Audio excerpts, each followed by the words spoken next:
Yeah, excited to get back to work today. We had the guys in yesterday and got to put the game to bed, and also got to work with some young players, try to watch a lot of tape, and move forward. Big week for us to do a couple things. Number one, get better. And number two, get healthier. And number three, keep improving in areas that we definitely need to. So it's good to be at this week of the season, but looking forward, there's definitely 5 more weeks, and then there's possibly 6, possibly 10 more games. So it could be 10 more games moving forward. It could be 5 games moving forward. Who knows? But we got to prepare for that this week, and we'll take that on in a very organized fashion, which we've already begun as a staff.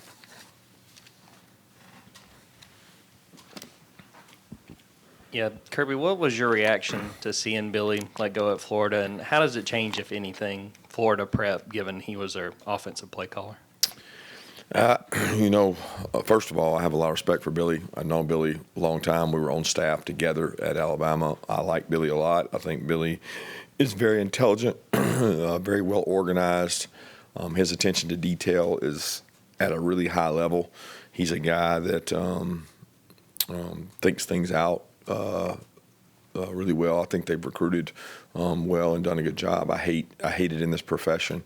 We all know what we sign up for, and Billy understands that. As far as how that affects the matchup, and probably affects it more than a 1-week window, but in a 2-week window, there's still only so much you can do. They'll make changes, and a lot of times you inject some energy when you do that. You look across the country at guys that have had interim coaches. They've had some really big wins and had a lot of energy. I know Coach Gonzalez will do a great job. I've had respect for him, gone against him many years. They've got a really good staff. So, I hate to say it, I'm not worried about them. I'm worried about us. Coach, when you talk about improvements, now I guess the list is maybe a little bit extensive when you're talking about the defensive side, but what are the main areas there on defense you're looking to improve, and how are you going to try to take this off week to try to address that?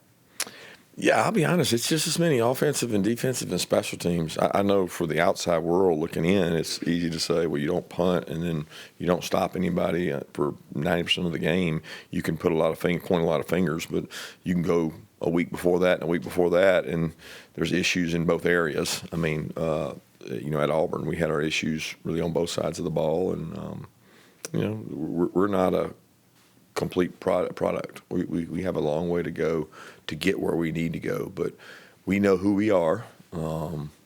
We know what we need to work on. We know what we need to improve on. And contrary to a lot of people's belief, it's not necessarily some of the areas that people believe. It's different areas, and we know what they are. And like I said, after the Alabama game, I found out a lot more about our team in that game and the games to follow. It's just trying to improve in certain areas and get incrementally better. Yeah, because with the secondary in particular, as you've evaluated them and some of the issues I guess they've had, how much do you feel like it's on you guys as coaches and putting those guys in the best position to succeed, and how much of it is just guys need to execute better, when the ball comes their way? I don't see it like you guys do. I don't see it as totally a secondary issue. Might be for the fan, the average fan, or the whoever just looks out there. I just don't look at it as it's completely a secondary issue. There's a lot of factors into things that we can improve on, and we're going to improve on them. We're going to keep getting better. We had, I think, 9 or 10 of the first 29 plays were 2nd and 7 or greater. I don't know that I've coached in many games that you hold a really good offense to 2nd and 7 greater 9 times. The issue is you lose those every time, and you don't get any 3rd and longs. We were 100% on 3rd and 8 or greater the other day. We just didn't get enough of them. So you have to find ways to do that and do that well. I mean, the opening drive, you go through the opening drive, we have a 3rd and 7, in which we have a bang-bang man-to-man play. You have a 3rd and 4, we have an error on. Then you have a 3rd and 7 where we have an unblocked player into a quarterback draw. Like, you got to be really careful how you do things and what you respond to in terms of, are we getting better at us and what we do? Are we getting better at tackling? Are we getting better at free access? Are we getting better at second long so that we have more third long? There's so many things that go into it that we got to improve on.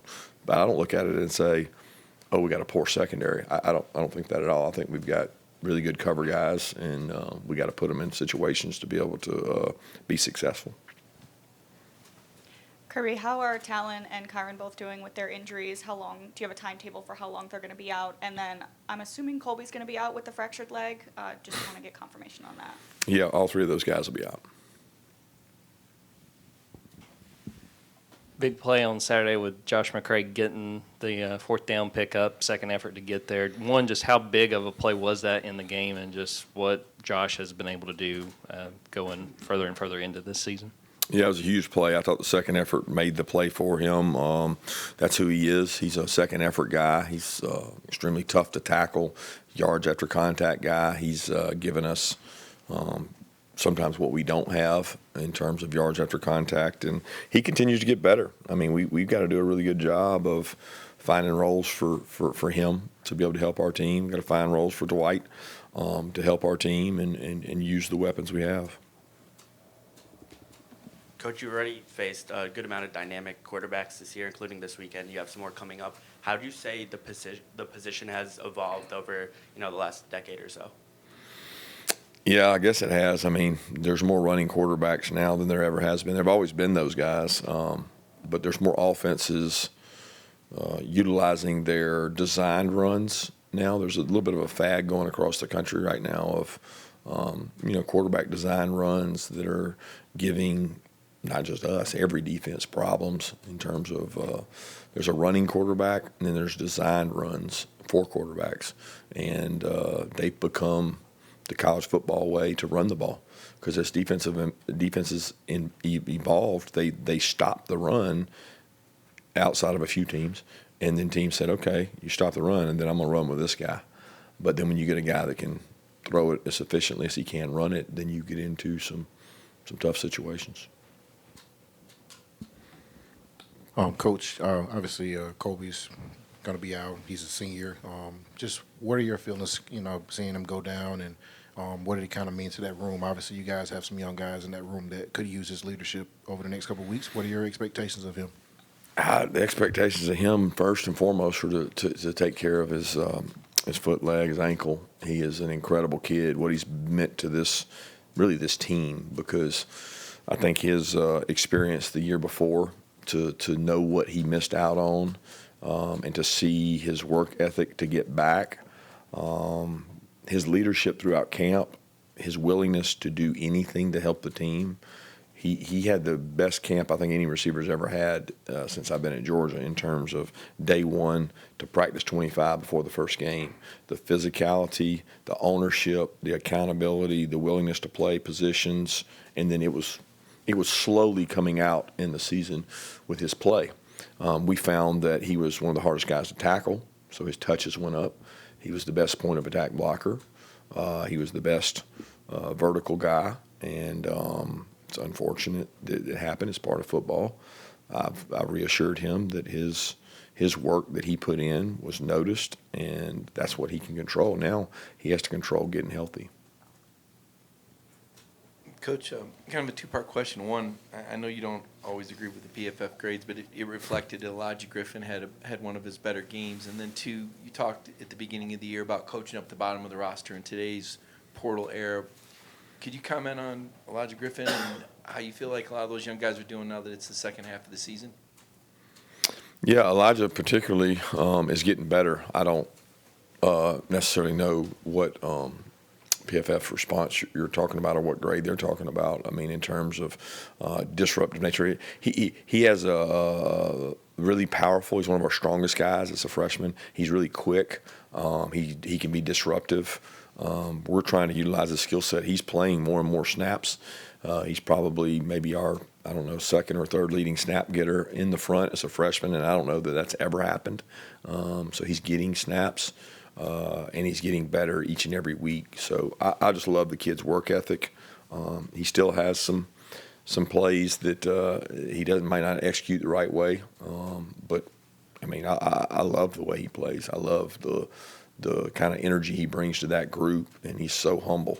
And he's I'm expecting him to have a big back half of the season. A lot of those freshmen are coming along. I don't know who in particular you're talking about, but all those guys are getting better, and that's their job, is to find a way to put themselves in position to help this team, and we don't know which guy's up next. Yeah, y'all talk so much about cross-training guys on both sides of the ball. How much is that something that y'all explore during bye weeks, or versus is that really just an off-season spring practice kind of thing? Define cross-training. Like a corner working more in safety, an outside receiver working more in slot, just that kind of stuff.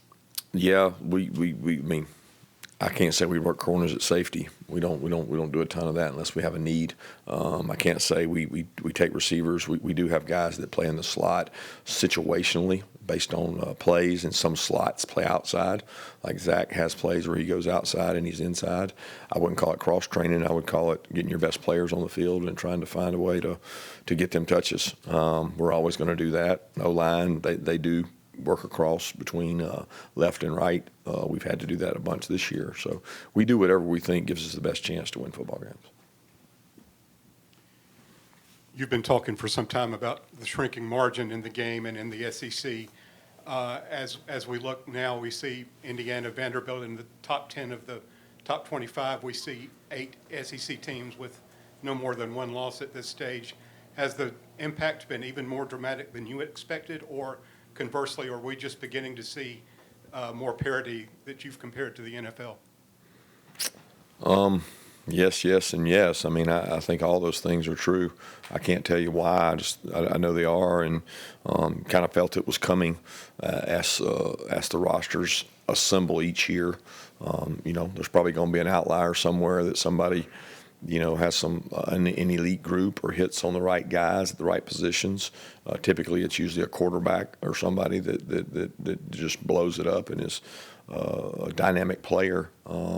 But that's the life that we're in. That's the world that we're in. I don't know that it's going to change. I think it's football. It's more interesting because games that are tighter are more interesting than games that aren't. So it's probably the way that it's headed. Yeah, as a coach, what are some ways over your time here, and coaches in general, improve on things like game management in terms of red zone sequencing, clock management, fourth down aggressiveness? I'm still not understanding the question. I want to be clear I answer it. So you're asking me personally, or in general? How do you get better at it? Yeah. Experience it. I mean, how does a quarterback get better at playing quarterback? It ain't just through practice. It's through real live reps. How does a corner get better at playing the deep ball? It's real live reps.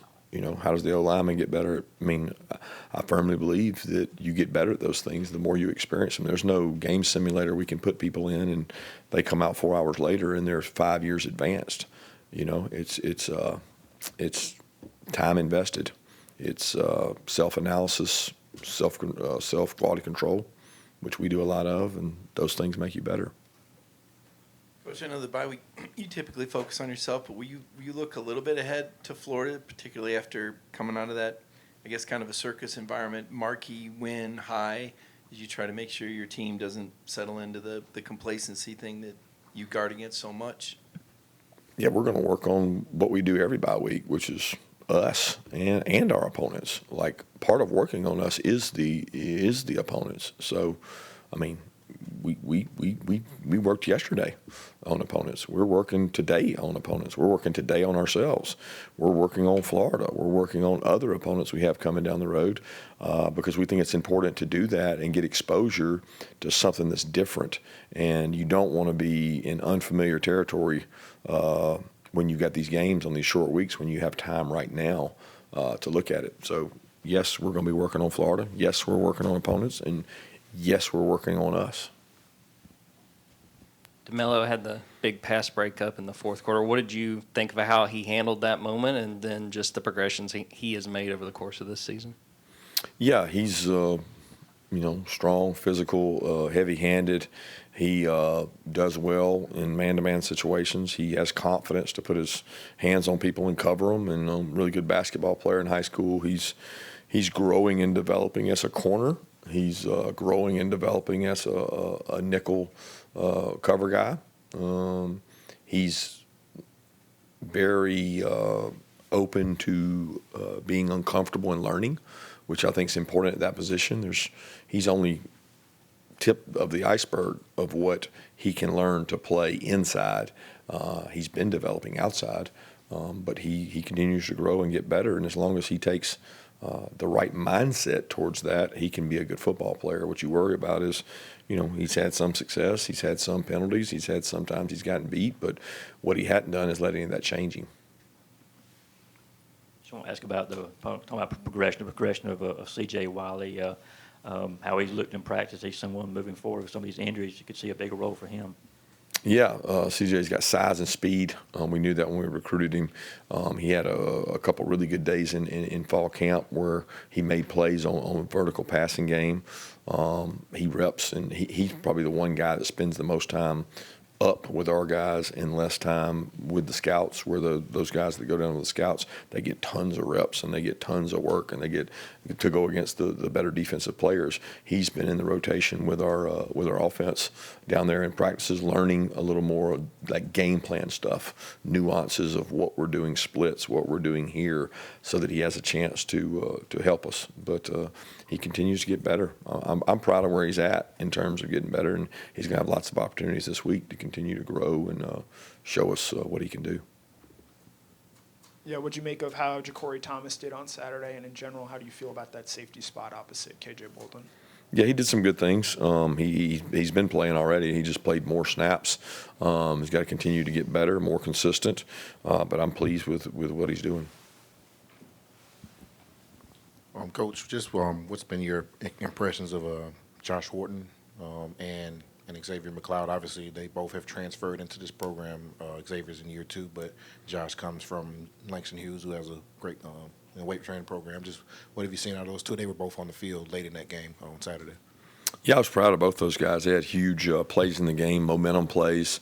That any one of those plays you have earlier in the game and you get a stop. You get a third down batted ball. It's as good as a sack in terms of momentum. And both those guys have had a lot of success in our camp early, batting balls, getting hands up, pushing the pocket, stopping the run. Josh gives us a little more quickness element, and he continues to grow and develop in our system. And he's worked really hard to contribute, and Zay the same way. Got time for one more question? Coach, we'll go back to the Auburn game real quick. Whenever y'all decided to put Monroe in that game for Bo, kind of what was the conversation like with Monroe? I believe you said at the time that Monroe was pretty insistent that he was ready to go and ready to get in no matter how bad he might have still be feeling.